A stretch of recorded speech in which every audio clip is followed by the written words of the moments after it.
불타는 하늘입니다. 이번 회의 매니아 리뷰는 에어리어 88에서 카리스마 넘치는 웨인 부대의 사령관 샤키 바슈탈이 애용하던 삼각날개의 전투기 크필 C2형에 대한 이야기입니다. 에어리어 88에서 긴 머리를 휘날리며 용병 전투기 부대를 지휘하던 샤키 바슈탈 중령은 사실 아스란의 왕족이었습니다. 그의 아버지는 권력에 눈이 멀어 국왕인 형을 배신하고 공산권의 지원을 받는 반정부군을 만들어 정권을 뒤집으려 하고 있었죠. 그러나 그의 아들 샤키는 조국 아스란을 전쟁터로 만들어버린 아버지에게 등을 돌리고 정부군 휘하의 웨인 부대 에어리어 88의 사령관이 되어 아버지가 이끄는 반정부군에게 막대한 타격을 입히며 저항하게 됩니다. 물론 부하들에게는 카리스마 넘치는 냉철한 지휘관으로서 나약한 모습을 보이지 않기 위해 이런 슬픈 사연을 숨기고 있었던 인물이었죠. 이 샤키 바슈탈은 직접 전투기에 올라타고 전투에 나서기도 하는데 정부군의 용병 전투 비행단 울프팩과의 전투에서 맹활약합니다. 에어리어 88의 마지막 장면에서는 아스란 내전이 최종적으로 반정부군의 승리로 끝나게 되는 것이 확실시되면서 샤키는 웨인 부대 에어리어 88의 부하들을 모두 안전하게 조국으로 돌려보내려고 합니다. 그래서 전원 해고를 하고 즉시 전장을 이탈하여 도주할 것을 지시합니다.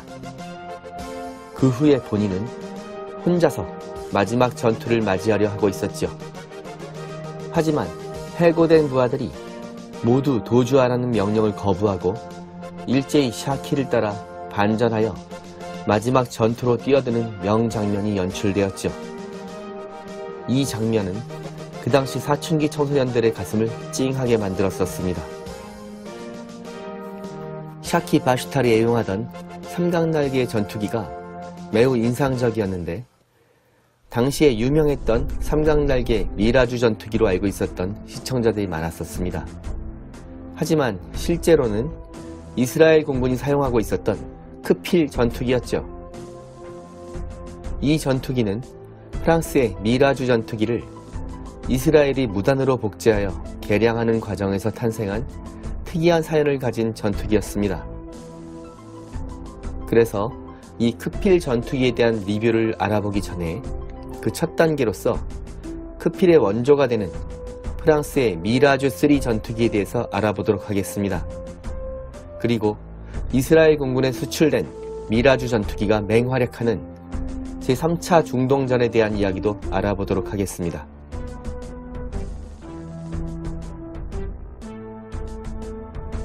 (2차) 대전이 끝난 후 세계는 두 초강대국 미국과 소련의 대립으로 자유진영과 공산권으로 나누어져 서로 반목하고 경쟁하게 됩니다. 독일은 동독과 서독으로 나누어지게 되었으며 한반도는 남과 북으로 분단된 후 북한의 침략으로 공산권과 자유진영의 전쟁이 발발하여 1950년부터 3년간이나 전화에 휩싸이게 됩니다.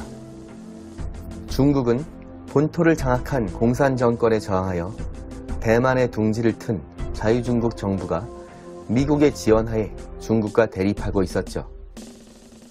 물론 미국과 소련의 영향을 모두 거부하는 제3진영도 있었지만 그 세력은 미미했습니다.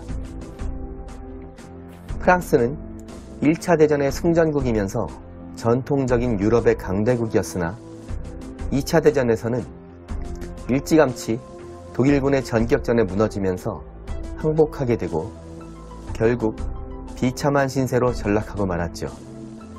2차 대전의 프랑스군은 무능한 군대의 대명사가 되어버렸습니다. 이후 프랑스 본토는 연합군과 독일군의 치열한 전쟁터가 되어버리게 되고 국민의 자존심은 땅에 떨어졌습니다.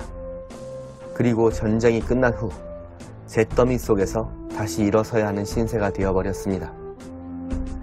한때는 전 세계를 호령하던 전통의 강대국 프랑스의 신세가 정말 처량하게 되었죠. 프랑스는 조국 재건을 위하여 전 국민이 단결하여 일어서게 되는데 특히 군사력의 재건에 큰 노력을 기울였습니다. 당시 프랑스는 2차 대전 후 미국이 원조하는 무기들을 사용하고 있었는데 이것이 자존심에 큰 상처를 주고 있었기 때문에 모든 군사 무기들을 국산화하려는 자주국방에 대한 열의가 대단했습니다. 그 중에서도 최첨단의 기술력을 요구하는 전투기 개발 분야에 큰 노력을 기울이게 됩니다. 그 선두주자는 1950년대 천재 항공기 설계사로 주목을 받고 있었던 마르쉘 다쏘였습니다. 1950년부터 53년까지 한국전쟁에서는 미국의 F-86 세이버와 소련의 미그-15 전투기가 Z시대의 개막을 알리며 연일 미그-엘리에서 치열한 공중전을 벌이고 있었습니다.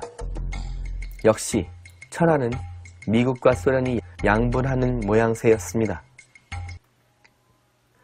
그러는 사이에 프랑스의 다쏘사는 한국전쟁에서 활약하는 미국과 소련의 전투기들에게 뒤지지 않는 고성능의 전투기를 만들어 보겠다는 야심찬 프로젝트를 거국적으로 추진하게 됩니다.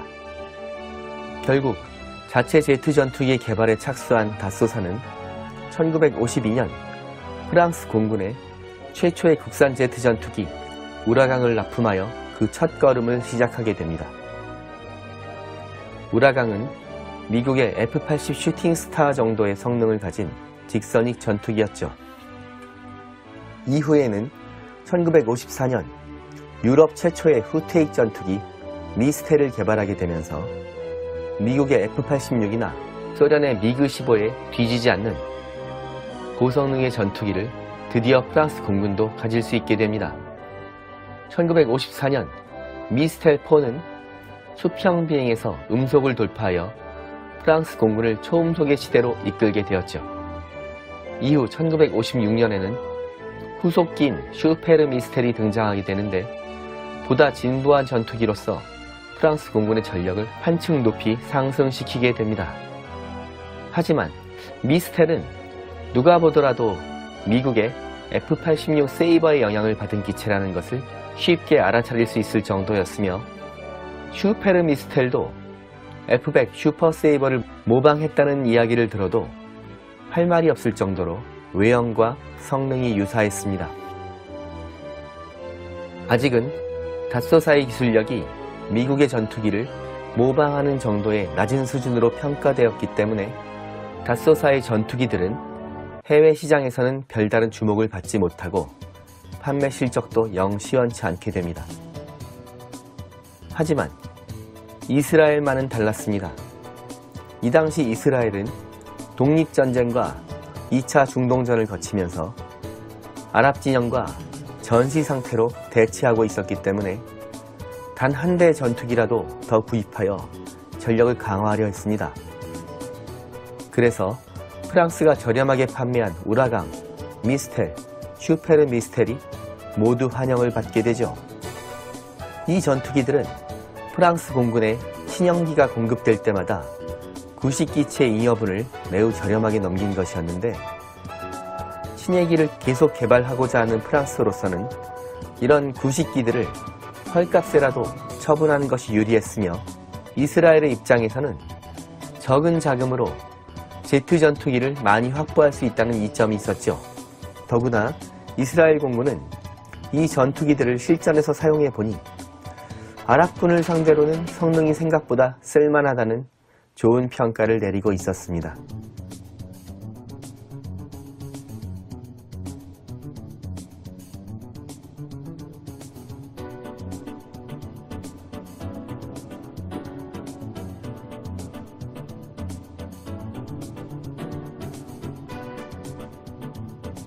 다쏘사는 미국제 전투기를 복제한다는 평가를 벗어나기 위해서 프랑스만의 독창적이면서도 우수한 성능의 전투기를 개발하고자 하는 야심찬 계획을 비밀리에 진행하고 있었습니다.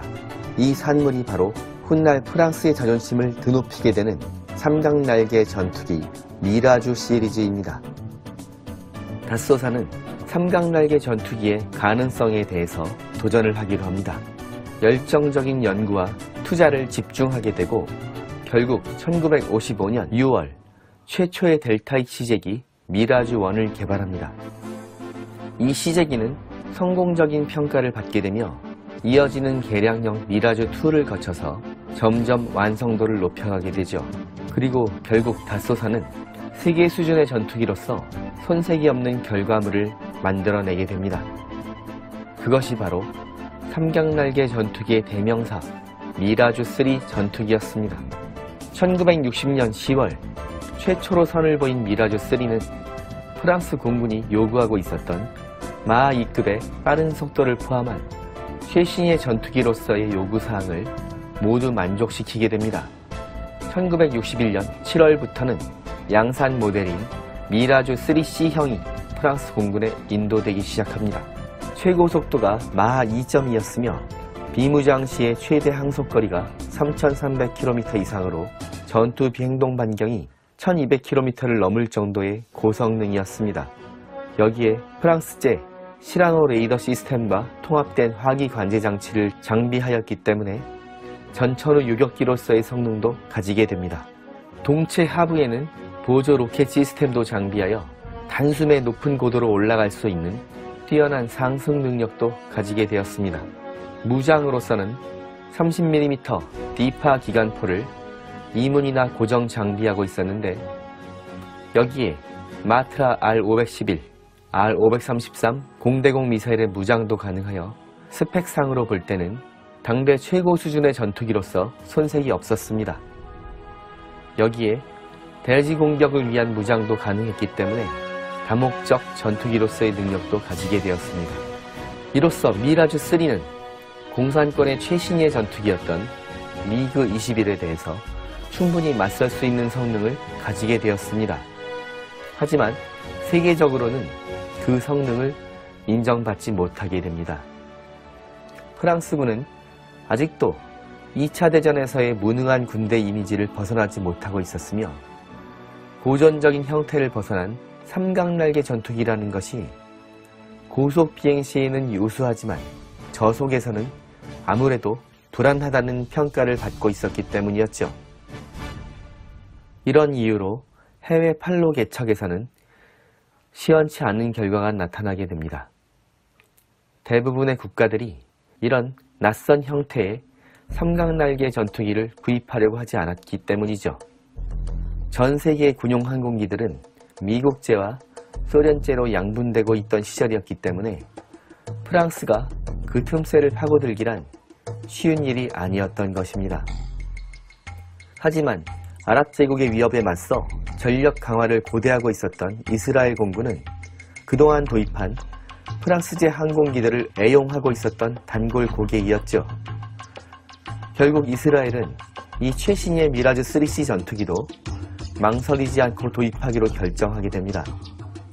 이에 호응하여 해외 수출에 목말라 하던 닷소사도 이스라엘 공군과의 협력 관계를 소중히 여기고 있었기 때문에 1962년 4월부터 2년여의 기간 동안 70여 기의 미라주-3C형이 상당히 좋은 조건으로 이스라엘 공군에게 넘겨지게 됩니다.